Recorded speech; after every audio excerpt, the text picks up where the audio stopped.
Halo semuanya, saat ini kami dari kelompok 7 akan membahas materi dalam mata kuliah Kepasifikan mengenai perkembangan investasi di kawasan Pasifik.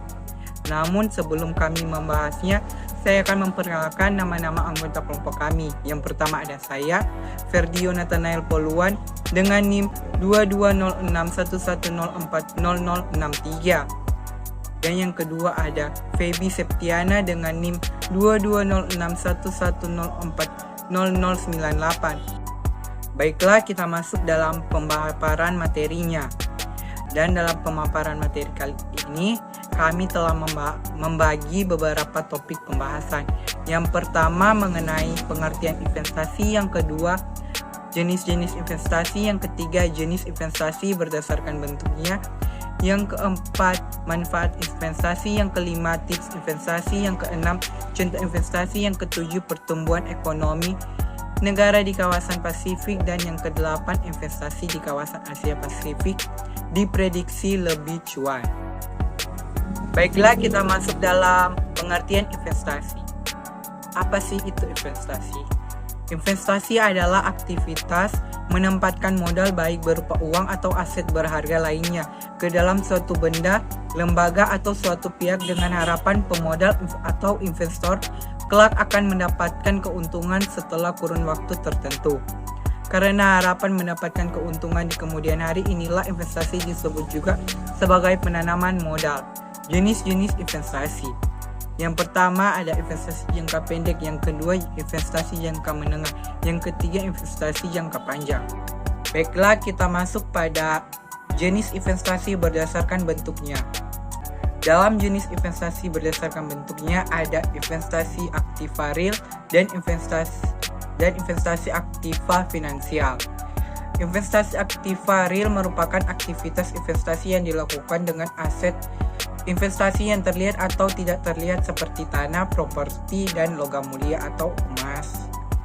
Adapun investasi aktiva finansial adalah aktivitas investasi dengan aset investasi dalam bentuk sekuritas seperti saham, reksadana, obligasi, dan deposito. Yang pertama, investasi properti. Investasi properti adalah salah satu jenis investasi berbentuk fisik. Investasi ini memiliki benda fisik yang nyata. Investasi properti ini sangat menguntungkan karena harganya terus meningkat setiap tahunnya. Ada banyak cara melakukan investasi properti. Yang paling sederhana yaitu membeli tanah, kemudian membangun properti di atasnya. Properti tersebut kemudian dijual atau disewakan untuk mendapatkan keuntungan.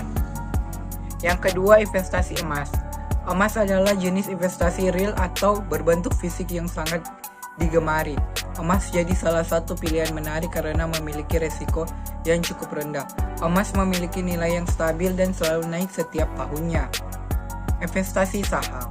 Saham adalah tanda penyertaan modal seseorang atau pihak atau badan usaha dalam suatu perusahaan atau perseroan terbatas. Dengan menyertakan modal, maka pihak tersebut memiliki klaim atas pendapatan perusahaan, klaim atas aset-aset perusahaan, dan berhak hadir dalam rapat umum pemegang saham atau RUPS.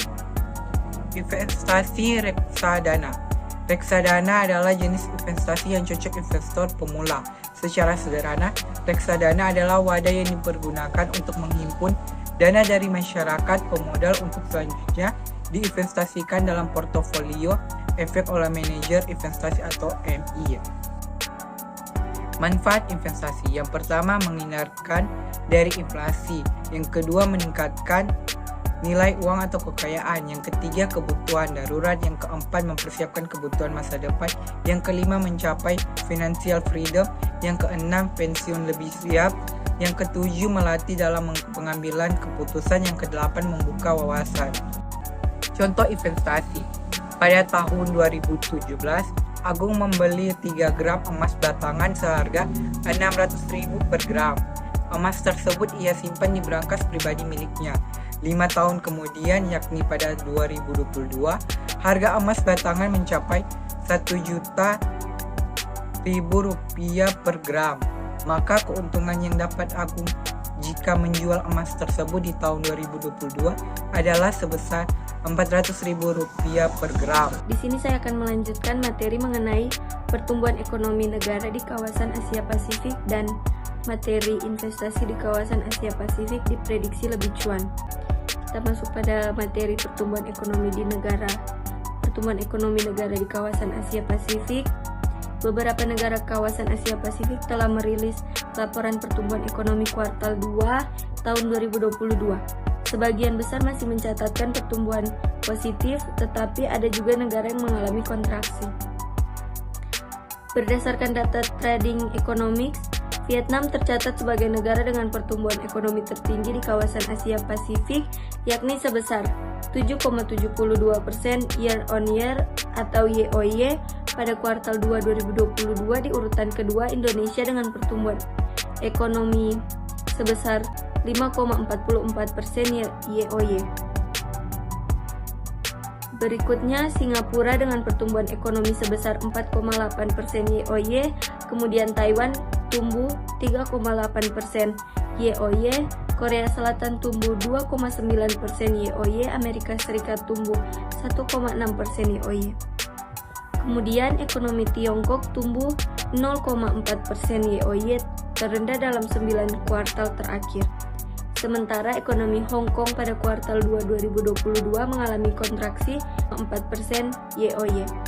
Inflasi tinggi yang melanda di banyak negara akibat melonjaknya harga komoditas energi dan pangan memunculkan kekhawatiran resesi ekonomi global. Ekonomi Indonesia yang masih tumbuh secara impresif hingga kuartal 2 2022 ini menandakan tren pemulihan ekonomi masih berlanjut dan semakin kuat. Materi berikutnya atau yang terakhir, investasi di kawasan Asia Pasifik diprediksi lebih cuan. Lembaga Moneter Internasional atau IMF telah mengeluarkan rilis laporan ekonomi terbaru yang merevisi naik proyeksi ekonomi global pada 2023 menjadi 3,1% dari proyeksi sebelumnya sebesar 2,9%. Adapun proyeksi pertumbuhan ekonomi tersebut relatif rendah. Dalam hal ini masih di bawah rata-rata pertumbuhan ekonomi pada 2000 sampai 2019 di level 3,8%. Di tengah melemahnya perekonomian global, kawasan Asia Pasifik dipandang lebih baik dibandingkan negara maju. Sebab pertumbuhan ekonomi di Asia Pasifik diperkirakan lebih terjaga, sementara kawasan negara maju mengalami perlambatan lebih dalam. Selain itu, kawasan Asia adalah motor ekonomi dunia dan peranannya semakin penting dalam ekonomi global. Investment spesialis dari Manulife Asset Management Indonesia atau MAMI, Dimas Ardi Nugraha menjelaskan berbagai peluang investasi pada pasar saham di kawasan Asia Pasifik. Seiring melambatnya pertumbuhan global, kawasan Asia Pasifik diperkirakan juga mengalami perlambatan kinerja ekonomi pada tahun 2023. Namun, tingkat penurunannya diperkirakan lebih kecil dibandingkan negara maju. Beberapa faktor yang menjadi pendorong bagi kawasan Asia Pasifik antara lain tingkat inflasi yang lebih rendah, lalu kenaikan suku bunga yang relatif lebih kecil, dan normalisasi aktivitas ekonomi pasca pandemi COVID-19. Tutur Dimas, Minggu 19 Februari. Secara historis, ekonomi Asia diuntungkan oleh kebijakan moneter akomodatif Amerika Serikat dan perekonomian Tiongkok yang kuat. Kondisi tersebut diperkirakan dapat terjadi pada 2023 dan berpotensi menjadi katalis positif bagi pasar Asia sebagai kawasan dengan jumlah populasi terbesar di dunia. Kontribusi Asia Pasifik terhadap perekonomian global terus meningkat dari sebelumnya 27% pada tahun 2000, kemudian menjadi 37% pada periode 2021. Angka ini diperkirakan terus meningkat. Bahkan India, Tiongkok, dan negara-negara ASEAN memiliki potensi pertumbuhan ekonomi yang tinggi pada 2023, masing-masing sebesar 6,1%, 5,2%, dan 4,5%. Itu lebih tinggi dibandingkan proyeksi pertumbuhan ekonomi global sebesar 3,1% OL11.